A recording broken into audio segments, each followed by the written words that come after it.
Hi folks, I'm Jack Kennedy and welcome to this special webinar on heifer rearing for DairyLink. I'm delighted to be joined by Aidan Cushnahan, DairyLink farm advisor, I suppose, who is working hand in hand on the farms across Northern Ireland that are part of the DairyLink programme.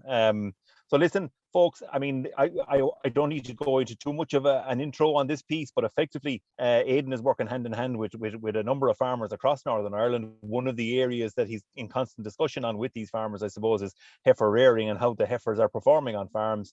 And I suppose we just want to kind of use this opportunity to bring up to date in terms of some of the targets they're looking at, some of the performance figures that they're looking at in terms of heifers and heifer rearing for dairy farms across Northern Ireland.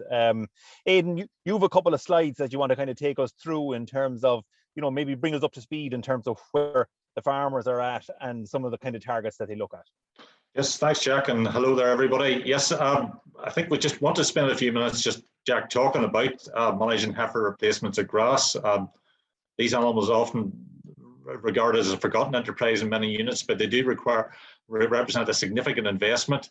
So in order to get the most out of that investment, we wanted to discuss how you could go about doing that in terms of setting targets for those animals, how you go about monitoring the performance of those animals to ensure that they meet those targets. And once you have that information, what is the most appropriate course of action to take with those animals to ensure that they continue to meet the targets that we've set.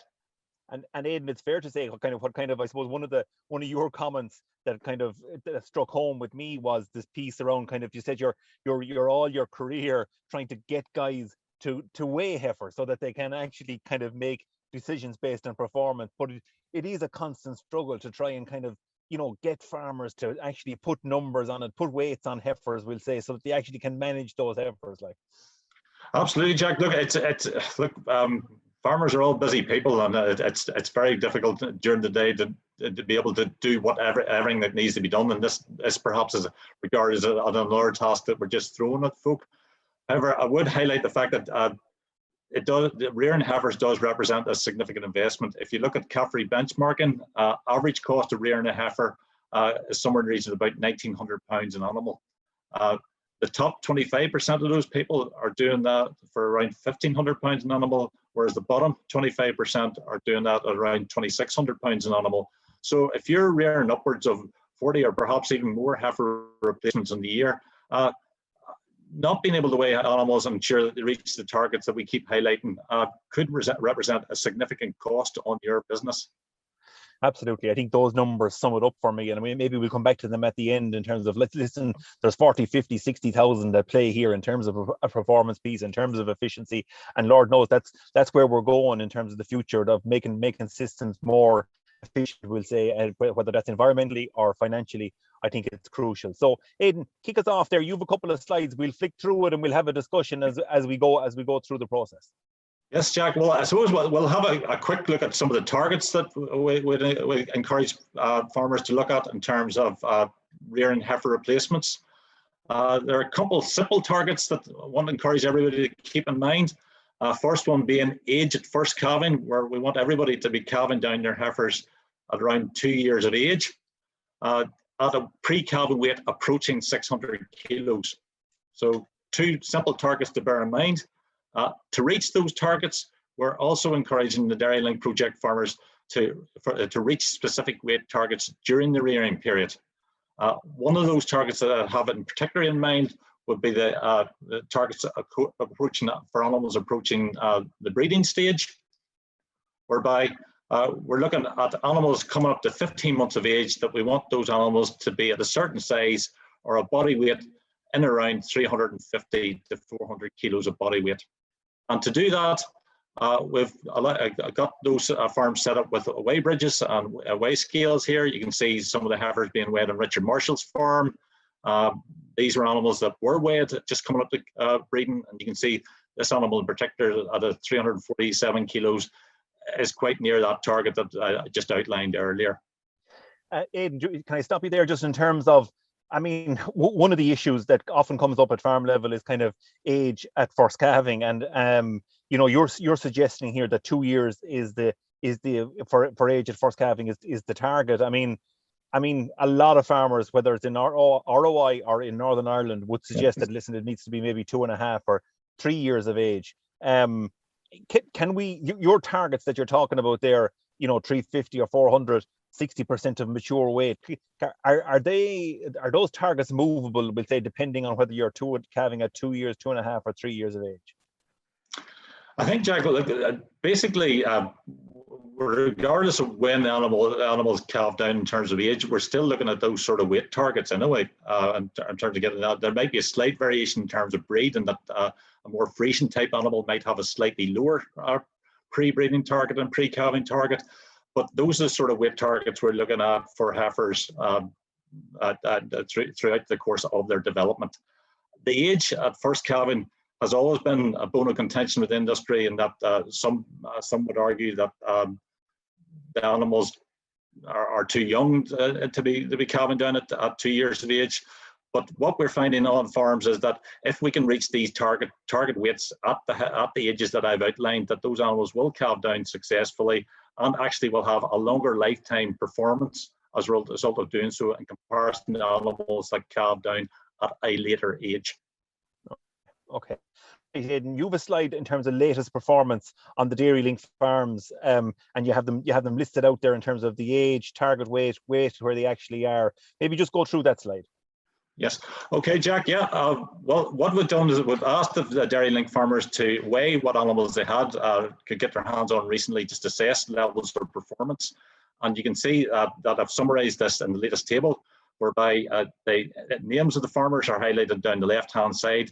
And we've included information in terms of age of the animals weighed within the group, a target weight that would set for animals at that age, the weight that was recorded on average within the group, and the live weight gain of animals within the group from birth through to that age. If, for example, we take the likes of Stephen Wallace there, whose information is presented along the top row, you can see on average those animals were just over 8 months of age. And at that stage, should have had a target weight of just over 240 kilos. And when we weighed them, they had an average weight of 260 kilos, live weight gain approaching 0.9 kilos per calf per day. Owen and James Martin along the bottom row had weighed older animals, you can see there.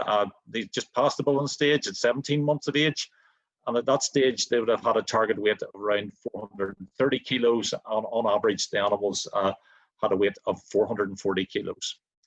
The other side, Frank Goodman there, you can see the information presented in the middle of the table, had assessed the performance of his spring-born calves, which averaged about 3.5 months of age at the time, and they were slightly below target. And that we've been looking at animals to average around 125 kilos body weight at the time, and they averaged just over 100 kilos. And that's still important to find out because in Frank's case, we realized the animals were slightly below target. Visually, looking at them, it didn't appear to be the case, but when we weighed them, they were slightly below target. So we've been able to take action to rectify that, and that Frank at the time wasn't really feeding any concentrate. So the calves are now receiving a couple of kilos a head of concentrate, and will be for a few weeks yet. But what we plan to do is weigh those calves again in the near future to see how they're getting on, to make sure they have caught up to where we wanted them to be. And Aidan, like, I mean, that's where I was just to come in. I mean, average weight for a group, it really doesn't mean much, I'll say. Like, that it's the proportion that are maybe under the target that you maybe want to do something with, or the proportion that are over target and can be maybe tapered back a bit, So am I right in kind of saying that the average doesn't mean much, and it's the proportion that are kind of under target that potentially this is what you're looking at to try and improve the management or whatever on that cohort of animals, we'll say, rather than looking at the average number? I think, Jack, it's a fair comment. Look, any information that you can have at this stage is useful, but averages unfortunately can cover a multitude of sins sometimes. What we've found in the past in some of the project farms is that while the group average might be okay, and some of the calves are exceeding expectations, there can be a group of calves that are below target or poor doers, whatever you want to term them. And if we just looked at the average, we wouldn't have actually realized that those animals were performing below target. You can see what I've highlighted there with Frank's case. I can think in May of last year when Stephen weighed his calves, he put a batch of around 65 calves through the weigh bridge and found that 15 of those calves had a live weight gain just over 0.5 kilos a day, whereas the group average was approaching 0.7 kilos per day. So that allowed us to split those calves out and feed them a little extra concentrate to ensure that actually those animals would reach the breeding weight at the same stage as the other calves later on in the season. If we hadn't done that, we'd have assumed, look, everything was going okay, and would have found out maybe later on in the year that actually those animals were below target, and it would have taken more effort and more time to rectify the situation. Excellent. Okay, I hear you 100%. And Aidan, like within those farmers, like, I mean, you have guys that are indoors producing milk indoors full time. You have spring calvers, you have all year round calvers, you have autumn calvers. I mean, maybe just give us a flavour. You've some nice photos of the type of stock that we're talking about in terms of these heifers and mature cows and what they're actually looking like. Maybe just flick through a couple of. You start off with Stephen Wallace. A couple of the absolutely, yeah. In terms of showing us the stock, like, yeah. Sure, absolutely, Jack. Look, you can see here a clip of some of the young calves at Stephen Wallace's farm there. That had been those photos were actually taken at the time that the calves were weighed. As I mentioned before, averaging around 8 months of age, and had a live weight gain approaching 0.9 kilos per day from birth. And actually, when we looked at the live weight gain post turnout, which has happened a few weeks before that, live weight gain was still around 0.8 kilos per day. Stephen is operating in a predominantly autumn calving herd. We have, as you mentioned earlier on, other types of herds as well. I can think of in the situation where John Oliver is moving to a more spring type calving situation there. You can see a picture of the calves there taken at the time of weighing. Those calves were averaging around 6.5 months of age because of that change in calving pattern. And weighing around 200 kilos body weight. Those calves at that time had a live weight gain from birth of around 0.8 kilos per day. But because of the difficult weather conditions at the time, their live weight gain post turnout was just a little over half a kilo a day. So we actually up the concentrate supplementation in those at the time, just to ensure that we could get back up to the target live weight gain of 3/4 of a kilo to 0.8 kilos a day. And look, the rest of the herds that we're working with, again, they're predominantly Holstein Friesian, similar sort of types of cows to what you're looking at there. Aidan, in terms of, I suppose, Frank Goodman and the fact that he's a spring calving system. I know John Oliver now is a recent convert to the spring calving system, but you know, I mean, in terms of spring calving, heifers typically are out at grass, breeding, etc., and that kind of thing. I mean, we're talking kind of around the 350, 370 kind of number for those type of heifers as well, whether it's Frank Goodman's or John Oliver's. Is that correct?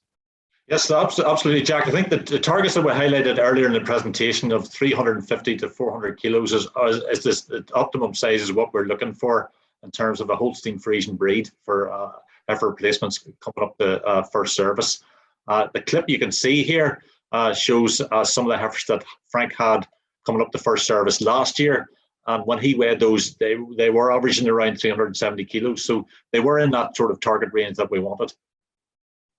I mean, Aidan, is it fair to say, is it kind of, I mean, we've always said that, listen, if you can get your heifers out to grass, they'll gain more than they would if they were inside on the best quality silage and concentrate, the kind of way that you would get that extra boost, we'll say, at grass.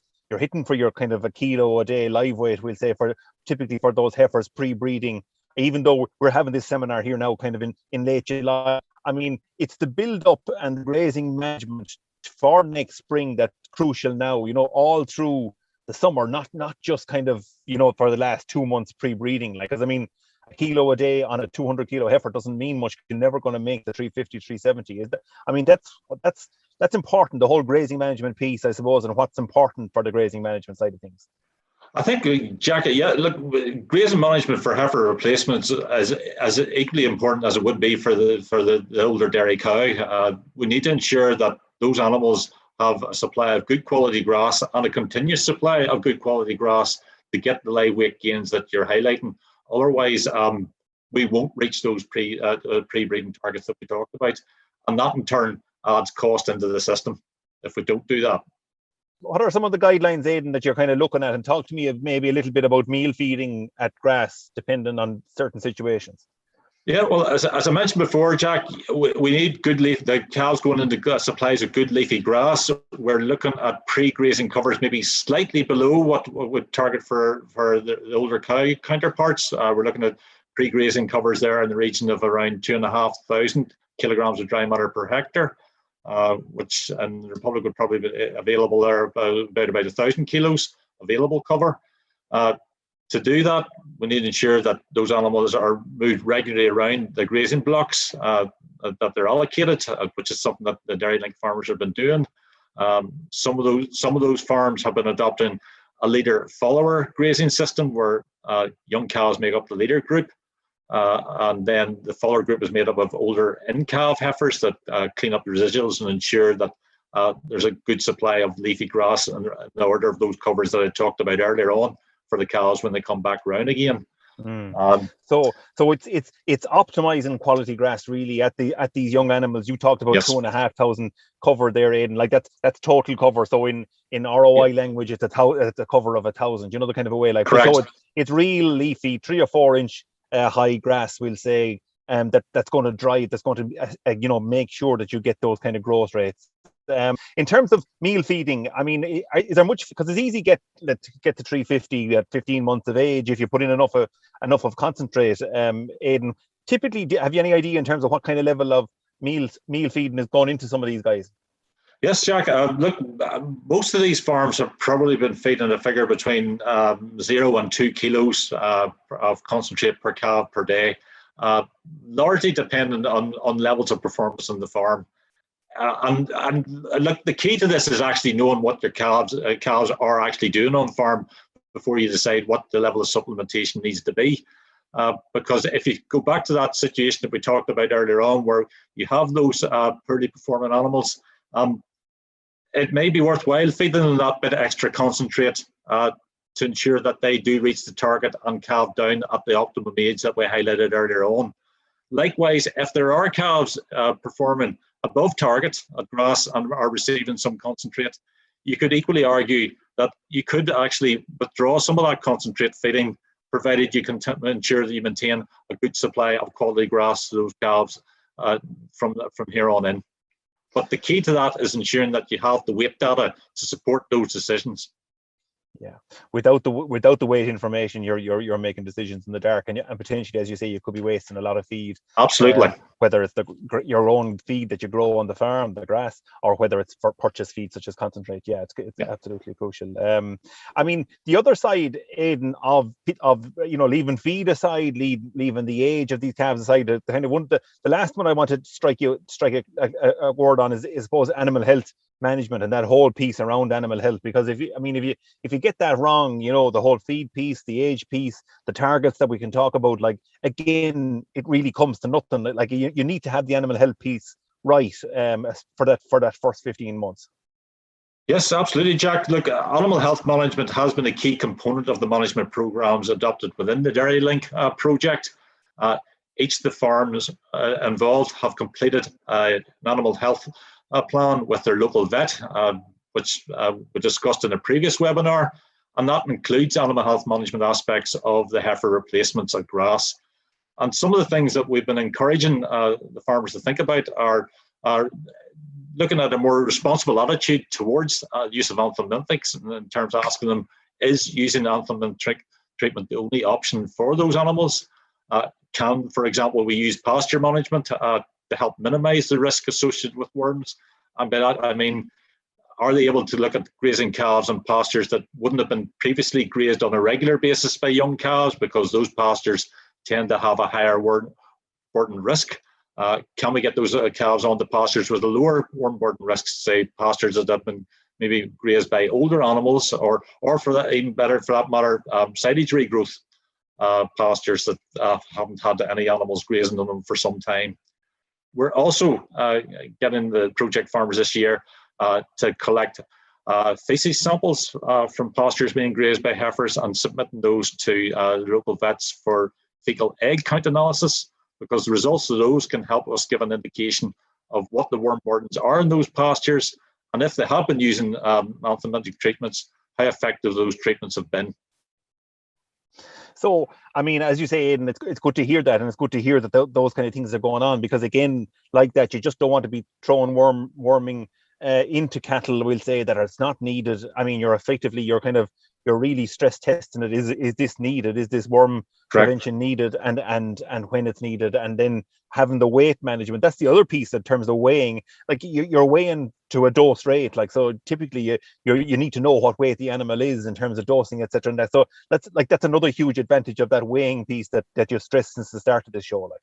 Absolutely, Jack. Look, the weight data there covers a multitude of aspects of managing heifers here, and that's one of the things you've just highlighted, because the effectiveness of these treatments are largely weight dependent. And if you're just trying to guess what the weighted animals are, you could be significantly overdosing an animal and creating resistance to the product that you're using, or underdosing an animal and not getting an effective treatment in the first place.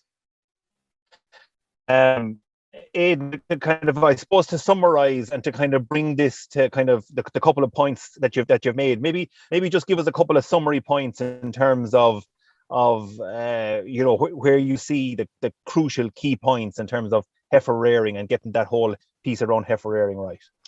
Okay, surely. Look, effective management of heifer replacements at grass will yield results. Was highlighted targets there that you should be able to achieve with your heifers at grass, namely looking for a target live weight gain of 0.75 to 0.8 kilos per day.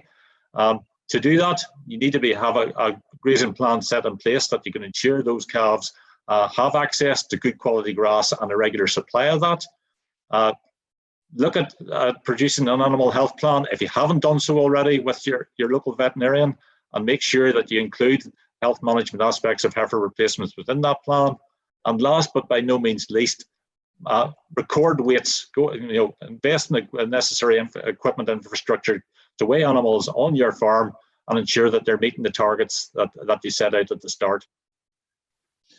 Okay, thanks a million, Aidan. Thanks for your time in terms of putting together this webinar. I suppose it's short and sweet to kind of, I suppose, to get across some of the key messages in terms of what you're seeing on the farms across Northern Ireland in terms of DairyLink. DairyLink is brought to you with the support of MSD Animal Health, Lakeland Dairies, AFBI, CAFRI, and Teagasc, with the Irish Farmers Journal. So without the support of all those organisations, we can't get the messages that are coming from the farms. We can't try and show the wider farming population about what's happening. So listen, I think thanks, Aidan, to you for your time in terms of working and putting the few slides together, and giving us a kind of an update in terms of where performance is, and thanks to the supporters of the program for making this happen. That's it for now, folks. We'll be back again very shortly with other webinars associated with DairyLink. Keep an eye on the DairyLink page in print or online, and it'll keep you up to speed in terms of what's happening.